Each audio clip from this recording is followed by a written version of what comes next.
Welcome to the Tipping Point Show. I'm Jimmy Evans. I have joining me on the program today Bill Salus. He's an end times expert, an author of many books, documentaries. Bill is joining us today to talk about the future wars. He was with me a couple of months ago talking about his new book, The Future War Prophecies. Well, what we've seen now is those wars have begun. And so we're going to be talking today about Psalm 83 war, which we're seeing the beginnings of right now.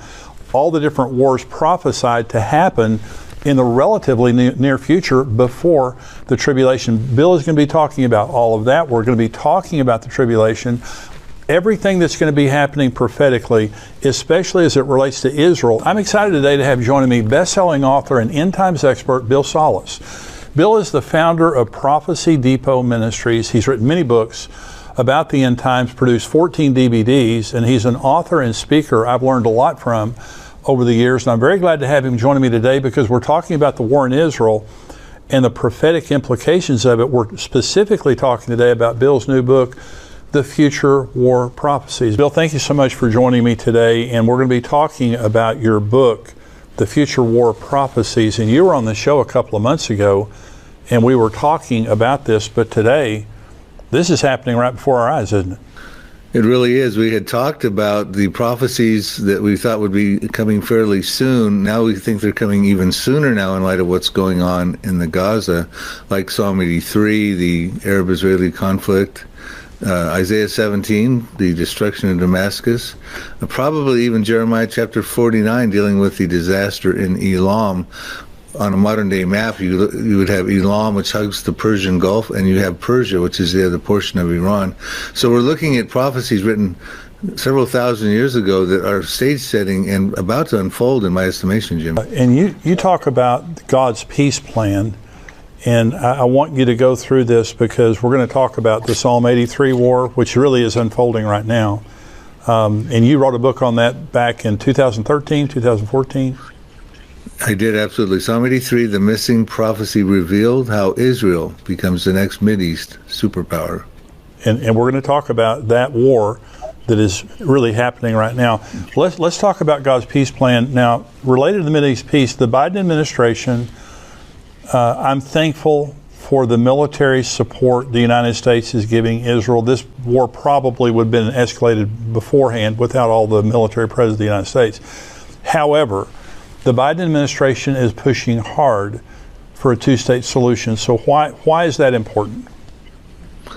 Right. Well, he's following the same failed footsteps of his predecessor. Clinton, of course, tried to do it in 2000 at the Camp David summit with Ehud Barak, the then Prime Minister of Israel, and Yasser Arafat. Of course, Yasser Arafat walked out when so much was offered, but he didn't accept it. And then, of course, George Bush tried the same thing in 2005, and even Obama with John Kerry in 2014. Matter of fact, I introduced this peace plan that we're going to talk about in Jeremiah chapter 12 at that time in April of 2014 on the Daystar program with Marcus and Joni, and she'd asked me because there was negotiations going on with John Kerry and Mahmoud Abbas for the Palestinians and Netanyahu, of course. And she said, what would I tell John Kerry in light of what's going on? And this was, of course, after that show that those peace talks fell apart like 2 weeks later, as I anticipated they would. So what we talk about here in the next moments are going to be what God had planned for the Middle East peace plan, knowing of all the conflicts that were inevitable to happen, foreknowing what was forthcoming. And I think it's important that everyone should understand, because right now Joe Biden is, of course, trying to promote the two-state solution. He always did, but after what happened with the massacre with Hamas and what was going on there, the brutality, of course, he sort of put that on the shelf because, of course, you wouldn't want to talk about that right now. You wouldn't want to necessarily give land to the enemies of Israel right now, but, of course, he would, at this point, he's moving back into that direction. You're seeing the headlines starting to talk more and more about the two-state solution. That is the only solution they believe will work, but that's not the point. God has a solution that will work and is already in process. Is that found in Jeremiah? Yeah, Jeremiah chapter 12. It's a two-part peace plan. The first part, this is written about 590 BC. Now God, knowing the end from the beginning, foreknew that when the Jews would come back into the land, he promised he would restore the Jews back to the land of Israel. 1,878 years elapsed from 70 AD to 1948 AD. But in that period of time, God knew that when the Jews came back into the land, there would be a problem.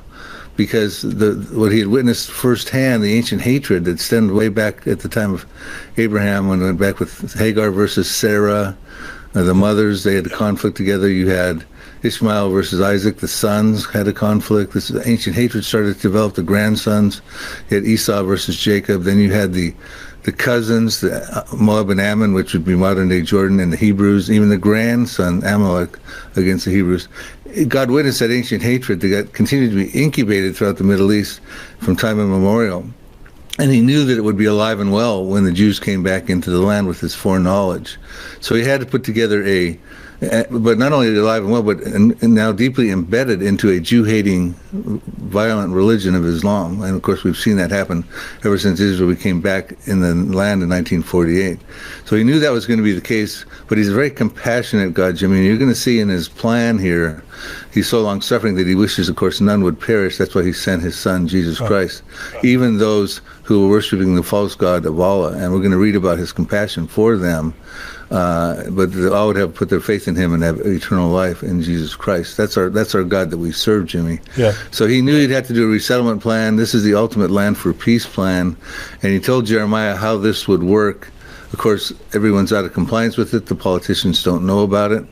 But we're going to tell them, like I did on Marcus and Joni in 2014 on your show, what God's plan is. And it's already in the 20th century plan, part 1, that we're going to read about, has already been implemented and is effectually intact. Wow. And what it says here, thus says the Lord, against my evil neighbors. Now notice that, neighbors in the neighborhood, he's calling them evil, not calling them good, who touch the inheritance which I have caused my people Israel to inherit. Of course, that's the promised land. Behold, I will pluck them out of their land and pluck out the house of Judah from among them. And we'll stop there. Evil neighbors, they got to be resettled. These are Arabs who were living in what was formerly called Palestine. He's going to pluck them out. Forceful language. They're not going to go voluntarily. He's going to pluck them out. He's going to move them back into the lands of their heritage. And he's also going to take the Jews who are going to come into the land of Israel and take them out of those Arab lands and Persian lands of Iran. And he's going to move the Jews into, and it says he's going to pluck them out also, meaning forceful language for them as well, not necessarily wanting to go voluntarily, a lot of them. So we find out that in the 20th century, God had already made sovereign moves in that direction. And what we find out after the Ottoman Empire lost in World War I, and it collapsed after 400 years of reign over the Middle East from 1517 to 1917, that all of a sudden now the Arab states start to get their statehood again. God is going to bring the Arabs back into their states. He's going to have compassion on them, take them back to their heritage. We find out in 1922, you had Egypt was regained its statehood. We find out in 1932, Saudi Arabia and Iraq got their statehood. So we see God's in works here, doing this sovereign act. 1935, Persia became Iran, formerly called Persia. 1943, Lebanon got its statehood. 1946, Jordan and Syria. And then, of course, now it's Israel's turn in 1948. Now, actually, Israel should have been the first state to get a statehood back in 1917, but the British Empire didn't have that happen with the Balfour Declaration. And, of course, at that time, the sun always used to set on the British Empire. They controlled about a fifth of the world's landmass and about sovereignty over about a quarter of the Earth's population. But in 70 years from that time up until their decline, the sun always sets on the British Empire at this point in time, because they did not do what they were supposed to do in 1917, and they subjected the Jewish people to the Holocaust, and 6 million of them, of course, were exterminated by Hitler. So World War I prepared the land for the people, and World War II prepared the people for the land. Wow. So God put all this together. He put all the statehoods together like he said he would. And he's going to pluck these Arabs out, and he did. And he brought them back into their statehood, and he's bringing the Jews back into their place. And it goes on to say in verse 15, then it shall be after I have plucked them out, then I will return and have compassion on them and bring them back, everyone to his heritage and everyone to his land. Everyone, not just the Jew, but the Jew and the Gentile, the Arabs, to their heritage, and he will have compassion on them. This is the compassionate plan that God had, a land for peace still extraordinaire, a resettlement plan that God had put in the lips of Jeremiah's prophecy back 590 BC. But he goes on to say, and this all happened in the 20th century, like I said, In the 21st century, now here's what we've got in store, what's forthcoming at this point in time. The only thing God asked after giving them their statehood was inscribed in Jeremiah 12, verses 15 and 16. And it says, "And it shall be that if they will learn carefully the ways of my people," speaking about the evil neighbors, "to swear by my name," not Allah, not the false god, but Jehovah, "as the Lord lives, as they taught my people to swear by Baal, the false god." During Jeremiah's time, Baal, the Jews were worshiping Baal, and they were actually sacrificing their children to this false god, Baal. So God says, if you will worship my name, like you taught my children back at Jeremiah's time to worship Baal, then they shall be established in the midst of my people. So the plan was to establish the Arabs in the midst of the Jewish people, let them have their heritage lands, have compassion on them, have their statehood.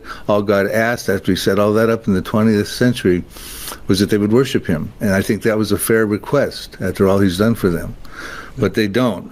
They're not worshiping him. They're worshiping not the one true God of Jehovah, but they're worshiping the false God of Allah. And that's a violent thing they're doing to the Jewish people, as we see. He goes on to say this, and I'll conclude. "But if they do not obey, I will utterly pluck up and destroy that nation, says the Lord." Utter destruction of nations, Jimmy. And that's where you get into the Psalm 83 and the Israeli Defense Forces existing in fulfillment of Bible prophecy to fight off the Arabs. And we see them going to task right now in the Gaza, Jimmy. Who are the evil neighbors that Jeremiah is talking about? We have to look at the roundabout in the neighborhood there. You have, and they're all identified in Psalm 83. They got their statehood we talked about. You have Lebanon to the north, listed as Tyre or Gebal in Psalm 83 verses 6 through 8. And that's, of course, where the Hezbollah are. Right. And it says in Psalm 83, it says that the inhabitants of Tyre, in other words, a habitation condition. And if you sort of research the word, it looks like it could be a state within a state, inhabiting. And of course, Hezbollah is a state within a state that was set up, a proxy group set up by Iran. So I would probably put Hezbollah is in there as part of the evil neighbors, but Lebanon is involved. And there you have Syria, where of course Bashar al-Assad is a proxy of Iran as well, and he used chemical weapons over 300 times in the Syrian revolution. He's a threat to Israel. You also have Iraq. You have Jordan, fragile peace treaty with Jordan right now, but I can show prophecies, and I do in the Future War book and the Psalm 83 book, that Jordan's peace treaty will be voided out and there'll be a war. Egypt, I believe, would be in there. You have the Palestinians identified in Psalm 83 verse 6 as the tents of Edom. The Edomites have ethnical representation into the Palestinians today. The Edomites were fathered by Esau, who's the twin brother of Jacob. Jacob later became called Israel. But Esau fathered the Edomites, and we're told in Psalm 83 verse 6 that there'll be the tents of Edom. They're listed first as if it's their plight that's being bannered by the 10-member Psalm 83 Confederacy. Tents of, biblically in this scenario, means refugee encampments. So we have the Palestinian refugees being identified for us 3,000 years ago when Asaph wrote this prophecy. And it's, of course, their plight for the two-state solution that's being bannered, and even Joe Biden is falling into that trap. And so then you also have Saudi Arabia and the Gaza, the Phoenicia area, where the Hamas are, the Sinai area. These would be, in my estimation, the nations that share common borders with Israel, that have harbored this ancient hatred from time immemorial against Israel. And those are the nations and terrorist populations within them that the Lord is saying will utterly be plucked up and destroyed if they don't worship God like they taught the Jews to worship Baal back in Jeremiah's time. And they're not going to, Jimmy, as you can tell, they're not going to do that. They're not going to pull themselves apart from Allah. And my estimation, as we see these wars start to come forward, prophetically put together and foretold, Allah is going to lose his Akbar. That means Allah is the greater God. Well, Allah is not the greater God, and Jehovah is the true God. So how are they going to be plucked up, Bill? I mean, if God says that these evil neighbors are going to be plucked up, does that go back to Psalm 83? I would turn our attention to Psalm 83, but within Psalm 83, it talks about the goal of the Confederates. In the first 5 verses, it says they want to come together, they form a crafty plan to wipe Israel off the map, to cut the nation off, that the name of Israel can be remembered no more. It says they form a confederacy against the Jewish people, against God's people. God's people. Then it goes on in Psalm 83, verses 6 through 8, and identifies who they are, which we just did, the evil neighbors that got their states, that are not worshiping God as they're supposed to. They're out of compliance with God's peace plan. They will utterly be plucked up and destroyed. Then Asaph goes on through verses 9 through 18 to conclude the psalm and petitions to God how he would encourage him to respond to this belligerent Confederate attempt to wipe Israel off the map.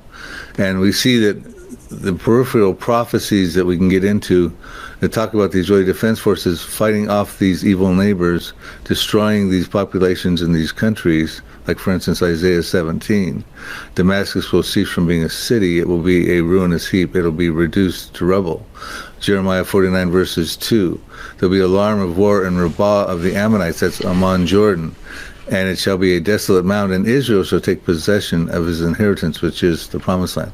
So the Israeli Defense Forces are in a number of peripheral prophecies that would be a direct response to Asaph's petition as to how to empower the Israeli Defense Forces to win the wars and destroy those enemies of Israel.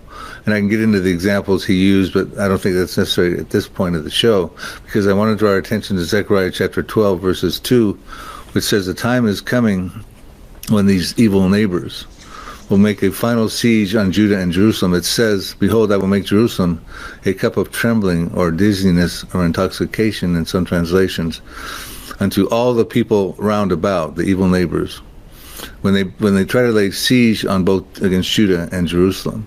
So we're going to find out there'll be a final siege attempt on Judah and Jerusalem. Of course, they think Jerusalem is the third holiest city in Islam, even though it's not mentioned one time in the Quran.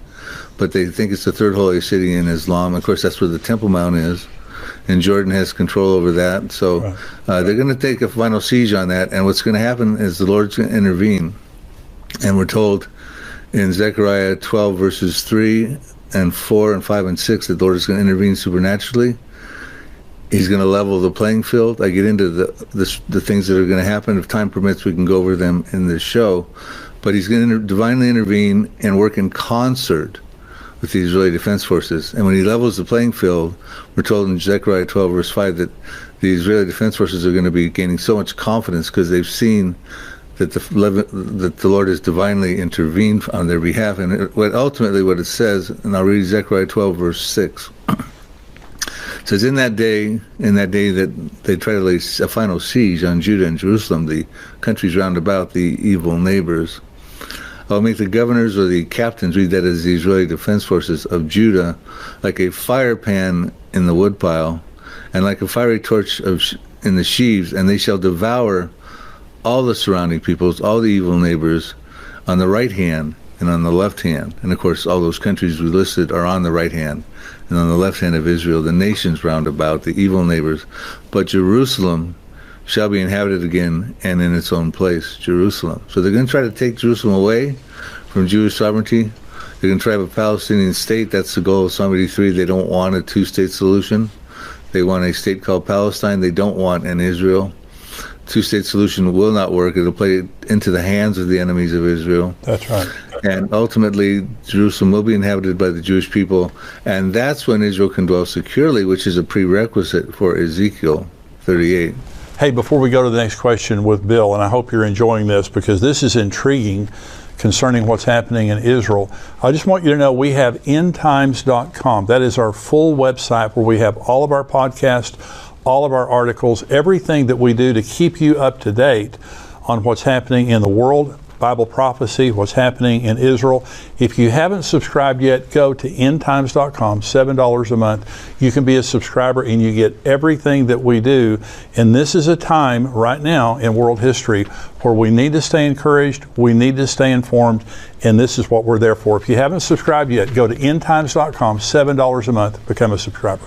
So do you think, and I want to put on the screen because you were talking about prophecies involving the Israeli Defense Forces, and we don't have to go through all of these specifically, but we're going to put on the screen here, there's Israeli Defense Forces versus Iran, that's Jeremiah 49, versus Syria, Isaiah 17, Jeremiah 49, versus Hamas, Zephaniah 2:4, Ezekiel, then Psalms 83, Palestinians, Hezbollah, Jordan, Egypt, Saudi Arabia, and the hostile neighbors. And so all of these prophecies are there which you see conflict with many of them right now with the IDF, and the ones that aren't in conflict today are rattling the sword, including Jordan. Jordan's disposition toward Israel has changed dramatically in the last 3 weeks. And so they did have kind of a pseudo peace, but now they've changed their disposition a lot. So this is all prophesied. So Bill, let me ask you this question, and I want to talk about the tribulation and pre-tribulation prophecies. So you believe that what we're witnessing right now is the beginning of the Psalm 83 war? I think there's three things I'm watching pretty closely, Jimmy. I think they will ultimately culminate in the utter destruction of those nations that are out of compliance with God's peace plan in Jeremiah chapter 12. And I think the sequence of events, and I could have this off, but I think it's going to be involving a war with Syria and a war with Iran. Iran, of course, will call in their proxies, Hezbollah. They've already got Hamas into the fray, of course. Right. Syria and the Houthis, of course, have also lobbed a missile at Israel at this point. Shiite militias in Iraq. The Jeremiah chapter 49 prophecy of Elam talks about a disaster on the west coast of Iran, written in 596 BC by Jeremiah. It says that there's going to be a time coming, and I believe that time is now, where the Lord is fiercely angry with the leaders of Iran, because he says he's going to destroy from there the kings and the princes. And the reason that he's angry with them, and he's going to bring about a disaster, the prophecy talks about, in that area on the west coast of Iran, is because they want to launch something lethal somewhere, and I believe that would be at Israel. And it says he's going to break the bow of Elam at the foremost of their might, so they won't be able to do that. Now, one of the things as we're watching this conflict with Hamas going on, we're not hearing anything about Iran's nuclear program. We're not hearing about IAEA inspectors going in and saying, hey, listen, we've got Iran in check. They're building their nuclear weapons. Well, 2 weeks prior to the conflict, on October 7th with the Gaza and Hamas, we were told that Iran was 2 weeks away from having enough sufficient fissile materials to make a nuclear weapon. Yes. So in my estimation, Iran is moving fast forward in turbo mode to get not one, but maybe multiple nuclear weapons. Maybe one of the reasons they're not calling on their proxies to go full throttle in this Hamas-Israel war just yet. I mean, I'm speculating, but I think they are moving in a rapid direction to get a nuclear weapon. But the prophecy says he will break the bow at the foremost of their might, so they can't launch their nuclear weapons, apparently at Israel, is what I'm thinking the concern is.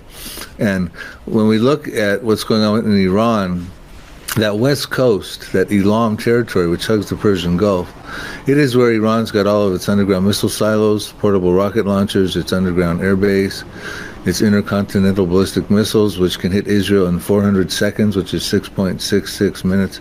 They can put nuclear warheads on those. It's where all their missile defense systems are. Of course, that's the closest place to Israel. And of course, it's the closest place to defend Iran proper from Israel and any other enemies. So that prophecy I'm watching for, it could happen before Isaiah 17. But Isaiah 17 could also happen, which talks about, Isaiah 17:1 says, the burden against Damascus, it shall cease from being a city, it will be a ruinous heap. And we're told that is caused by the children of Israel. We're told in Isaiah 17 verse 9, that in that day when Damascus ceases from being a city, it will be as a forsaken bough and an uppermost branch which they left because of the children of Israel, and there will be desolation because of the children of Israel. The Israeli Defense Forces in Isaiah 17:14 says, then behold, at eventide trouble, and before the morning he, speaking of Damascus in the masculine pronoun, in the morning he is no more. This is the portion of those who plunder us and the lot of those who rob us. Remember, they're going to try to lay siege on Judah and Jerusalem ultimately. They're going to try to rob and plunder. But Damascus will be destroyed. Matter of fact, Jeremiah chapter 49 verses 25 asks a rhetorical question, also dealing with the destruction of Damascus, I think from a different camera angle. It says, why is the city of my praise not destroyed, but your city, Damascus, is desolated? I'm paraphrasing. Why is Jerusalem not destroyed, but Damascus is going to be destroyed overnight? So one night we're going to see Damascus, but in the morning we're not going to see it anymore. And Israel has the type of weaponry, probably a tactical nuclear weapon, to take out a city overnight. and they have to be careful where they launch it at the burst altitude so that they don't bring up the mushroom clouds with all the contaminated particles, but they know what burst altitude to launch a tactical nuclear weapon, to take out a city, but not have that debris and the wind patterns blow it back into Tel Aviv and that sort of thing. You're saying that all of this, the Psalm 83 war, Jeremiah 49, Isaiah 17, is pre-tribulation? Is that what you're saying? I am, because when you look at understand the two compartments of the tribulation, 7-year tribulation, the first 3.5 years, the Israeli defense forces are very inoperable. They feel that they're in a peaceful mode because of Daniel 9:27 and Isaiah 28:15 talks about a covenant that gets confirmed by the Antichrist with Israel and the many. Isaiah says the many is death and Sheol. So in some of my books I put a face on who that is, but the point is they get a covenant. It's a 7-year covenant. Daniel 9:27 talks about it as well. But in the mid part of that 7-year period, at the 3.5-year point, it gets violated as the Antichrist goes into the Jewish temple, which will be standing at that time, and desecrates it. And Jesus says in Matthew 24:15, when you see that abomination of desolation spoken by Daniel in the holy place, he tells the Jewish people to flee, and he tells them to flee to the mountains, which we find out, and I pinpoint the location in my Future War Prophecies book. The location is in southern Jordan of the Petra area. So in the first half, they're not fighting anybody because they're living in peace. Matter of fact, they're so complacent they can't even stop the Antichrist from going into the temple and desecrating it at the mid part of the trib. So they're not fighting. The Israeli Defense Forces is inoperable in the first half. In the second half, they're inoperable because they're fleeing for their lives because the Antichrist is going to come out of the temple. He's trying to commit genocide of the Jews, and according to Zechariah 13:8, 2/3 of the Jewish people in the land will be cut off, but Zechariah 13:9 says, but 1/3, a faithful remnant, will come through that tribulational period, and they'll call for Jesus Christ to return at the second coming. They say, blessed is he who comes in the name of the Lord, fulfilling Matthew 23, and he will come for them, and he will rescue them, and he will destroy the Antichrist and his armies at that point in time. So they're not fighting in the first half, they're not fighting in the second half. They're not fighting in the millennium because we're told in Micah 4 that the Lord Jesus Christ will turn the spears into plowshares, and the swords into plowshares, the spears into pruning hooks, and they shall not learn war anymore. So they're not fighting in the tribulation, they're not fighting in the millennium, so they have to fight before the tribulation, Jimmy, and that's what we're seeing happening already right now. Matter of fact, Ezekiel 37:10 says that the Jews will come out of the Holocaust and become an exceedingly great army. Yeah. And that's what we're going to start to witness here. We have the wars that need to happen before the tribulation begins. And by the way, I want to mention again, your Future War Prophecy book, you talk about all of this. You were on the show a couple of months ago and we were talking about all this. But October 7th, this is now. I mean, you see unprecedented anti-Semitism in the world right now. And anti-Semitism is a requirement for the end to happen. You know, and especially, and I want to talk about the Antichrist in just a minute, in the covenant of peace. I want to talk about that again. Psalm 83 is this war of the immediate neighbors of Israel, these evil neighbors, and we see that unfolding right now. We don't know exactly when it's all going to happen, but part of it's happening right now. Jeremiah 49 is a strike on Elam. This is the area, Bill, I just don't know how much longer Israel can wait before they have to. It has to be preemptive. They can't wait to be struck by a nuclear weapon. They're just too small. They're too vulnerable. And so, I mean, personally, and I've been saying this now for several years because there's been talk about how soon, you know, Iran would get a nuclear weapon, but it just seems as though they're very close by all estimations. But then you have the Jeremiah 49, then you have the Isaiah 17, where Damascus is a trafficking spot right now for Iran. Israel's bombing Damascus just about every day because of the Iranian activity there. It's Grand Central Station for all the bad actors that are coming into that area of the world. And so those wars, and then Ezekiel 38 and 39, which is a massive war that God himself wins. And so all of that happens. So, and I know that we don't set dates, but it seems to me like, Bill, one of the ways that I said this, since October 7th, I just don't think you're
Psalm 83 confederates, the evil neighbors, shall deceive you and prevail against you.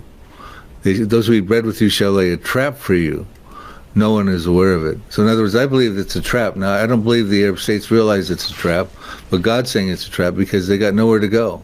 Right. And then the Arabs aren't going to let them back into their land. So I think we have another prophecy to be watching right there, Obadiah 1:7. The man in your confederacy will keep you at the border. And I think we're seeing that going on as well. So Ezekiel 38, and this is there's a lot of discussion about Ezekiel 38. So the preconditions, talk about Ezekiel 38. Now, the war has to be over. The first 3.5 years of the tribulation are peace. And so when the Ezekiel 38 and 39 war happens, what are the preconditions for that? Right, and let me clarify something just before we skip to this topic, because I think the stage gets set for Ezekiel 38 after Israel wins wars, and I'll tell you why in a moment. But when we talk about the peace covenant, a lot of people think it's a peace between the Arabs and the Jews, a politically brokered peace deal that's going to resolve the Arab-Israeli conflict. I don't subscribe to that. I don't find anywhere in the Bible that it says that, not in Daniel 9:27, not Isaiah 28 verses 15 and 18, the two main proof text passages. What I do believe is that conflict is going to end militarily, and that's what the Israeli Defense Forces are going to be involved in, utterly plucking up those nations. But what I do believe, and I put 3 clues forward in my Last Prophecies book, which is Last Prophecies, the first 3.5 years of the tribulation. What I do put forward is that the Jews are going to get involved in this false covenant, not realizing it's a false covenant, because they want to build their temple. It's going to facilitate their ability to build their temple. I put 3 clues forward as to why that's the case. I'll give you just a couple of them real quickly. One of them we're told in Revelation chapter 11, verses 1 through 4 or 5 in there. The first half of the tribulation, the first thing that John's doing, representing the Jewish people, is he's measuring the inner court and the outer court. He said, well, don't measure the outer court, that's for the Gentiles, but measure the inner court and those that worship there. So he's measuring a temple, which would be the case. You do that immediately if you have the ability to do that once the covenant has been confirmed. Also, Isaiah 28, verses 16 and 17. Isaiah 28:15 talks about the covenant. It says, you'll make a covenant with death, you'll be in agreement with Sheol, so that when the overflowing scourge passes through, whatever that's going to be, and I put a face on that in my books, it will not come over you. You may sign on this in lies and falsehood. In other words, it's politically expedient for the Jews to sign this covenant so they can build their temple. They want to build their temple because they think that will hasten the coming of the Messiah, because they don't realize Jesus already came as the Messiah. They think it's going to bring the Messiah, and he's going to take care of that overflowing scourge and usher them into the Messianic kingdom. There's a clue it goes on to say, Isaiah says in 28:16-17, I'm paraphrasing, he says, don't be hasty with this covenant. He says, you think you're going to build the temple, the measuring rod, the cornerstone. He starts listing all the things that would be an ingredient to build a temple. He says, don't be hasty, because he's telling them the Messiah's already come, and the chief cornerstone, the sure foundation, all those things in the New Testament that talked about Jesus Christ. He's telling them those things have already come. So I think it's another reason why he's saying don't your temple's not sanctioned, and I think that's another clue why that's what the true content of the false covenant is. Wow. And so the peace, obviously, Ezekiel 38 talks about when they're regathered, they're going to be living in peace, unwalled villages, when they're attacked by the Gog-Magog coalition. So the Psalm 83 war obviously has to be over by then, is that correct? There are preconditions, and unless these preconditions are met, Ezekiel 38 can't happen. And Israel has to be brought back into the land, regathered. This is Ezekiel 38, 7 through 12. Regathered from the nations, check mark, that's going on. In the latter years, check mark, we're in the latter years. Brought back from the sword of persecution, check mark. Into a land that had long been desolate, check mark. Those things are there, but those aren't the only preconditions. They must be a peaceful people dwelling tranquilly, living in a land of unwalled villages. They must be dwelling securely without walls, bars, or gates. They must have silver and gold and acquired livestock and goods. and possessing great plunder and booty, because that's, of course, the motive of Russia's coalition of Ezekiel 38. Right. Unlike Psalm 83, they want to take the land of pastures of God for possession. Psalm 83, verse 12, Russia's coalition, separate coalition. Following Psalm 83, they want to take the prosperity of Israel, their livelihood, their plunder, and their booty. Now, Ezekiel 38 can't happen just yet because Israel's not dwelling peacefully. We see that on the news every day right now with what's going on in Hamas and the skirmishes with Hezbollah to the north.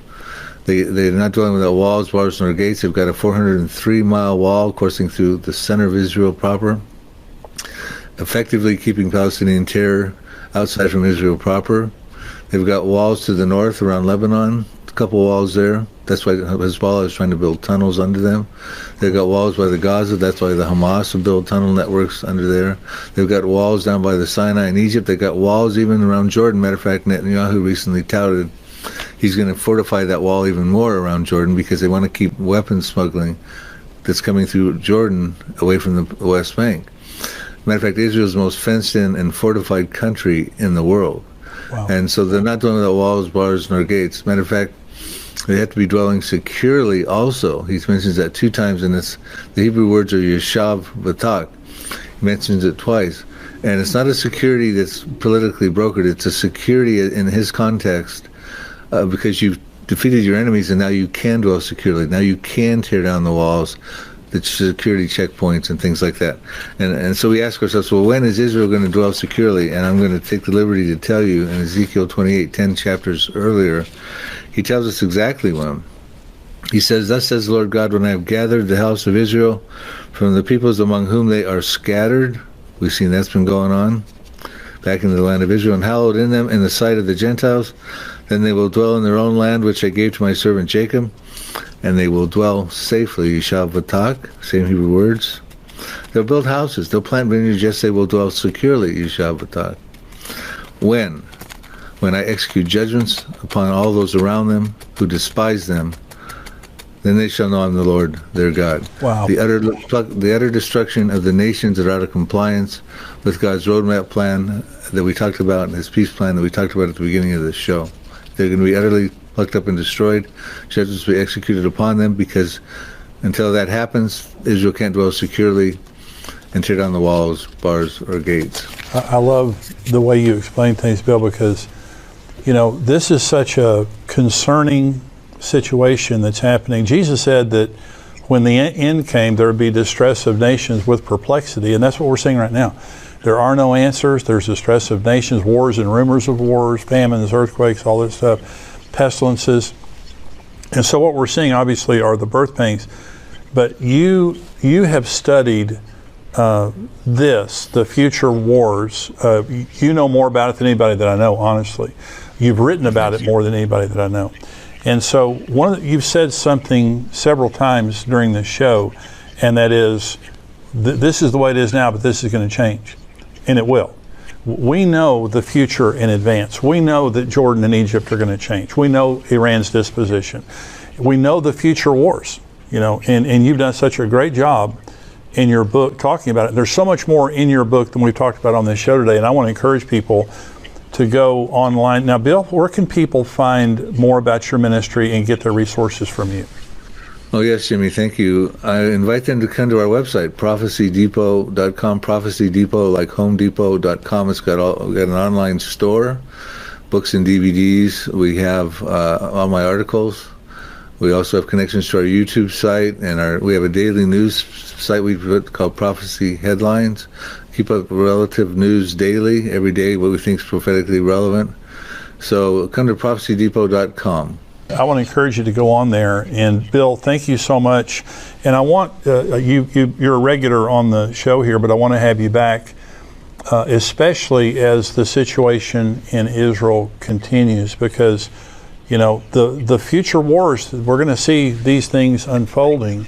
And as they do, people have a lot of questions, and you've got a lot of answers. And on October 7th, before October 7th, you came on this show and we were talking about the future wars, your book, and all the wars we're talking about today. The difference today is we're seeing a tectonic shift in Bible prophecy beginning on October 7th.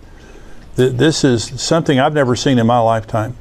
the level of anti-Semitism, the level of focus on Israel. And Israel's been a lot of the focus of, world diplomacy for many years. I've never seen anything like this every day in the news, and all the nations of the world being polarized for and against Israel. And so this, again, I think, like you, this is going to continue to escalate.